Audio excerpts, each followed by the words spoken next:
Channel ഇതുവരെ subscribe ചെയ്തിട്ടില്ലെങ്കിൽ subscribe ചെയ്യുക. തൊട്ടടുത്തൊരു ബെൽ ഐക്കൺ ഉണ്ട്, അതും ക്ലിക്ക് ചെയ്യുക. എന്നാലേ പുതിയ വീഡിയോ ലോഡ് ചെയ്യുമ്പോൾ നിങ്ങൾക്ക് അതിൻ്റെ നോട്ടിഫിക്കേഷൻ വരുള്ളൂ. Hi guys, welcome back to my channel. ഇന്ന് ഞാൻ കാണിച്ചു തരാൻ പോകുന്നത് ഒരു നാടൻ റെസിപ്പിയാണ്. ഒരു ഉപ്മാവാണ്. നമ്മൾ ഇഡ്ഡലി ഉപ്മാവ് ഇട്ടിട്ടുണ്ട്, പിന്നെ റവ വെച്ചിട്ടുണ്ടാക്കുന്ന കിച്ചടി ഒക്കെ ഇട്ടിട്ടുണ്ട് അല്ലേ. ഉപ്മാവ് മാതിരി തന്നെയുള്ള ഐറ്റംസ് ആണ് അതെല്ലാം. ഇന്ന് ഞാൻ കാണിച്ചു തരാൻ പോകുന്നത് ഇഡ്ഡലിക്ക് പകരം ദോശ ഉപ്മാവാണ് ഞാൻ ഇന്ന് കാണിച്ചു തരാൻ പോകുന്നത്. അപ്പം ചിലവർക്ക് അറിയായിരിക്കും, അല്ലെങ്കിൽ ചിലർ ആദ്യമായിട്ടായിരിക്കും കേൾക്കുന്നുണ്ടാവുക. ഒന്ന് ട്രൈ ചെയ്ത് നോക്കൂ. നമ്മുടെ സിമിലർ തന്നെയാണ്, ഇഡ്ഡലി ഉപ്മാവായിട്ട് നല്ല സിമിലാരിറ്റി ഉണ്ട്. പിന്നെ എനിക്ക് തോന്നി വേറൊരു ടേസ്റ്റ് തോന്നിയത് നമ്മൾ ചട്നി മുക്കി കഴിക്കില്ലേ, അതുപോലെ ഒരു ടേസ്റ്റും എനിക്ക് തോന്നി. അപ്പോൾ നിങ്ങളൊന്ന് ട്രൈ ചെയ്ത് നോക്കൂ, വളരെ ഇഷ്ടമാവും. എനിക്ക് ഭയങ്കര ഇഷ്ടമായി, എൻ്റെ ഫേവറേറ്റ് ആണ്. ഇപ്പോൾ ഇടയ്ക്കിടയ്ക്ക് ഉണ്ടാക്കുന്നുണ്ട്. അപ്പോൾ ദോശ ഉപ്മാവ് ഒന്ന് ട്രൈ ചെയ്ത് നോക്കൂ. വളരെ ഈസിയാണ്. ഇൻഗ്രീഡിയൻസ് നമ്മുടെ കയ്യിലുള്ള സാധനങ്ങൾ വെച്ചിട്ടാണ് നമ്മൾ ഉണ്ടാക്കുന്നത്. അപ്പം ദോശ ബാക്കി വന്നാലോ ഒക്കെ നമുക്ക് വെച്ചിട്ടുണ്ടാക്കാൻ പറ്റും. അപ്പം എങ്ങനെയാണ് ദോശ ഉപ്മാവ് എങ്ങനെ ഉണ്ടാക്കേണ്ടതെന്ന് നോക്കാം. അപ്പം കുട്ടികൾക്കൊക്കെ ഉണ്ടാക്കി കൊടുത്തു നോക്കൂ. ഇപ്പോൾ ഒരു ഡിഫറെൻ്റ് ആയിട്ട് ചെയ്ത് കൊടുക്കാൻ പറ്റുന്നൊരു സംഭവമാണ്. അപ്പം നമുക്ക് വീഡിയോ കണ്ടു നോക്കൂ. വീഡിയോ കാണാം. വീഡിയോ കണ്ടിട്ട് ലൈക്ക് ചെയ്യുക, ഷെയർ ചെയ്യുക, ഫ്രണ്ട്സിനും ഫാമിലിക്കൊക്കെ ഷെയർ ചെയ്യുക. അപ്പോൾ നമുക്ക് വീഡിയോയിലോട്ട് പോയാലോ. ഓക്കെ, അപ്പോൾ നമുക്ക് സ്പെഷ്യൽ റെസിപ്പിയായ നാടൻ ദോശ ഉപ്മാവ് ഉണ്ടാക്കാൻ തുടങ്ങാം. അപ്പോൾ ദോശ ഉപ്മാവ് ഉണ്ടാക്കാൻ വേണ്ടിയിട്ട് ഞാൻ ചീനച്ചട്ടി ചൂടാക്കാൻ വെച്ചിട്ടുണ്ട്. അപ്പോൾ ഓൾറെഡി ഞാൻ ദോശയൊക്കെ ഉണ്ടാക്കി വെച്ചിട്ടുണ്ട്. അപ്പോൾ ഇനി അത് കാണിച്ച് സമയം കളയുന്നില്ല. ഓക്കെ, അവിടെ 4 ദോശ ഞാൻ ചുട്ട് വെച്ചിട്ടുണ്ട്. അത് ഞാൻ കൈ കൊണ്ട് തന്നെ ജസ്റ്റ് ഒന്ന് കീറി വെച്ചിട്ടുണ്ട്. കണ്ടോ, ഒരുപാട് കട്ടിയിൽ ചുട്ടെടുക്കണ്ട, ഒരുപാട് തിന്നായിട്ട് കറുമുറ മാതിരി, അതായത് ഭയങ്കര റോസ്റ്റ് മാതിരിയും ചുട്ടെടുക്കണ്ട. ഒരു മീഡിയം ലെവലിൽ കുറച്ച് സ്പോഞ്ചി ആയിട്ടും കുറച്ച് ചിലതെല്ലാം ക്രിസ്പായിട്ടുള്ള ഒരു ടൈപ്പിലാണ് ഞാൻ ചുട്ടെടുത്തിരിക്കുന്നത് കേട്ടോ. അപ്പം ഞാൻ ചീനച്ചട്ടി ചൂടാക്കാൻ വെച്ചിട്ടുണ്ട്. അപ്പോൾ അതിലോട്ട് നമുക്ക് ആദ്യം കുറച്ച് എണ്ണ ഒഴിച്ചു കൊടുക്കാം. അപ്പോൾ ഏകദേശം 1-1.5 ടീസ്പൂൺ എണ്ണ ഒഴിച്ചിട്ടുണ്ട്. അപ്പോൾ എണ്ണയിലോട്ട് നമുക്ക് കുറച്ച് ഒരു 1/2 ടീസ്പൂൺ കടുക് ഒന്ന് പൊട്ടിക്കഴിഞ്ഞാൽ നമുക്ക് കുറച്ച് വറ്റൽമുളക്, ഉഴുന്ന് പരിപ്പ്, കറിവേപ്പില ഇത്രയും ആഡ് ചെയ്ത് കൊടുക്കാം. കടുക് ഒന്ന് പൊട്ടിക്കഴിയട്ടെ, അതിന് ശേഷം കാണിച്ചു തരാം കേട്ടോ. അപ്പോൾ കടുക് പൊട്ടിക്കഴിഞ്ഞിട്ടുണ്ട്. അപ്പോൾ നമുക്കൊരു ഏകദേശം ഒരു 1/2 ടീസ്പൂൺ ഉഴുന്ന് പരിപ്പ്. അപ്പോൾ അതൊരു ലൈറ്റ് ഗോൾഡൻ ബ്രൗൺ നിറമായിട്ട് വരട്ടെ. അതിൻ്റെ കൂടെ കുറച്ച് വറ്റൽമുളക് കീറിയത് ആഡ് ചെയ്ത് കൊടുക്കുകയാണ്.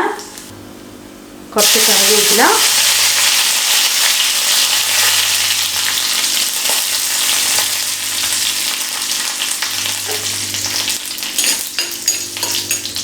മിക്സ് ചെയ്തെടുക്കാം. ഇനി ഞാൻ ചെയ്യാൻ പോകുന്നത്, ഇതിലോട്ട് ഞാൻ ഒരു മീഡിയം സൈസ് സവാളയുടെ പകുതി കട്ട് ചെയ്ത് വെച്ചിട്ടുണ്ട്. അത് അരിഞ്ഞത് ആഡ് ചെയ്ത് കൊടുക്കുകയാണ്. അതേമാതിരി തന്നെ ചെറിയൊരു കഷ്ണം ഇഞ്ചി,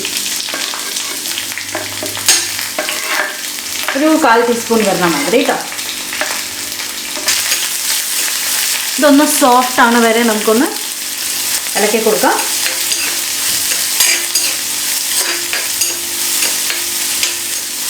നല്ലൊരു സോഫ്റ്റ് ആയിട്ട് വരട്ടെ, നല്ലൊരു ലൈറ്റ് പിങ്ക് കളറായിട്ട് വരട്ടെ. ഓക്കെ, ഇനി ഞാൻ ഇതിലോട്ട് ആഡ് ചെയ്ത് കൊടുക്കാൻ പോകുന്നത് ഒരു 1/4 ടീസ്പൂൺ മുളക് പൊടി. ഇതിലേക്ക് ഞാൻ മുളക് പൊടി ആഡ് ചെയ്ത് കൊടുക്കുന്നുണ്ട്. നിങ്ങൾക്ക് വേണമെങ്കിൽ പച്ചമുളക് ആഡ് ചെയ്താലും മതി, കുഴപ്പമില്ല. ഇപ്പം അതിൻ്റെ കളറ് മാറുന്നേ ഉള്ളൂ. അപ്പോൾ ഇതിലേക്ക് മുളക് പൊടി ആഡ് ചെയ്ത് കൊടുക്കുമ്പോൾ അതിൻ്റെ ഉപ്മാവിൻ്റെ കളർ ഒരു റെഡിഷ് കളറായിട്ട് വരും. ഓക്കെ, അതിൻ്റെ കൂടെ തേങ്ങ ചിരകിയത്, ഒരു പിടി തേങ്ങ ചിരകിയതും കൂടെ, ഒരു വലിയ കൈപ്പിടി തേങ്ങ ചിരകിയതും ആഡ് ചെയ്ത് കൊടുത്തിട്ടുണ്ട്. എന്നിട്ട് ഒന്ന് മിക്സ് ചെയ്ത് എടുക്കുകയാണ് കേട്ടോ. ഇതിലേക്ക് നമുക്ക് സ്വല്പം ഉപ്പ്, കാരണം ദോശയിൽ ഓൾറെഡി മാവിൽ ഓൾറെഡി ഉപ്പ് ആഡ് ചെയ്ത ശേഷമാണ് നമ്മൾ ദോശ ഉണ്ടാക്കിയത്. പക്ഷേ ബാക്കിയും കുറേയും കൂടെ ഇൻഗ്രീഡിയൻസ് നമ്മൾ ആഡ് ചെയ്തില്ലേ, അപ്പോൾ കുറച്ചുകൂടെ ഉപ്പ് നമുക്ക് ആഡ് ചെയ്ത് കൊടുക്കാം. സ്വല്പം ഉപ്പ് ആഡ് ചെയ്ത് കൊടുത്തിട്ടുണ്ട്. അപ്പോൾ ഉപ്പ് നോക്കിയിട്ട് ആഡ് ചെയ്ത് കൊടുക്കുക. കൂടുതലായി നമുക്കൊന്നും ചെയ്യാൻ പറ്റില്ല കേട്ടോ. ഇനി ഞാൻ ദോശയും കൂടെ ആഡ് ചെയ്ത് കൊടുക്കുകയാണ്.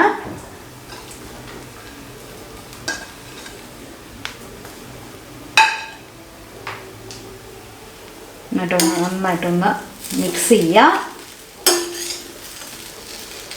ഇനി ഞാൻ ചെയ്യാൻ പോകുന്നത് ഇതിലേക്ക് സ്വല്പം വെള്ളം, ഒരു ടീസ്പൂണോളം വെള്ളം ഒന്ന് കുക്കാവാൻ വേണ്ടി മാത്രം നമുക്കൊന്ന് ഒഴിച്ചു കൊടുക്കാം. ഓക്കെ, അപ്പോൾ സ്വല്പം വെള്ളം ഒഴിച്ച് കൊടുക്കണം കേട്ടോ.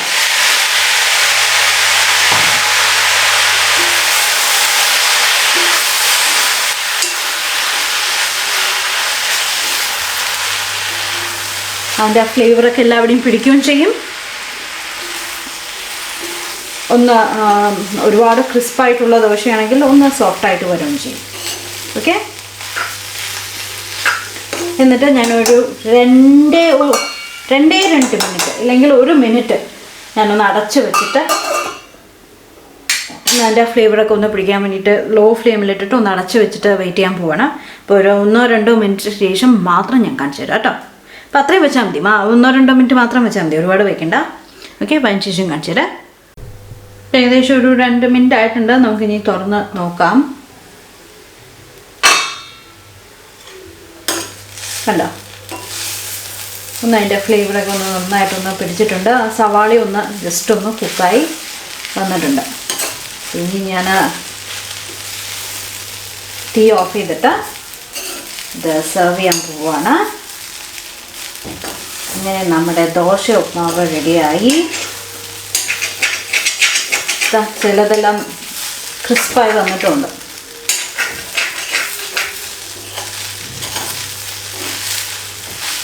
തീ ഓഫ് ചെയ്തിട്ട് നമുക്ക് ഇനി സെർവ് ചെയ്യാം. ഓക്കെ, പ്ലേറ്റിലോട്ട് സെർവ് ചെയ്തിട്ട് കാണിച്ചു തരാം. അങ്ങനെ നമ്മുടെ ദോശ ഉപ്മാവ് റെഡി ആയിട്ടുണ്ട്. അപ്പോൾ എന്തായാലും എല്ലാവരും ട്രൈ ചെയ്ത് നോക്കൂ. ട്രൈ ചെയ്തിട്ട് അഭിപ്രായം പറയുക. അപ്പോൾ നമുക്ക് പുതിയ വീഡിയോ ആയിട്ട് വീണ്ടും കാണാം. Bye bye.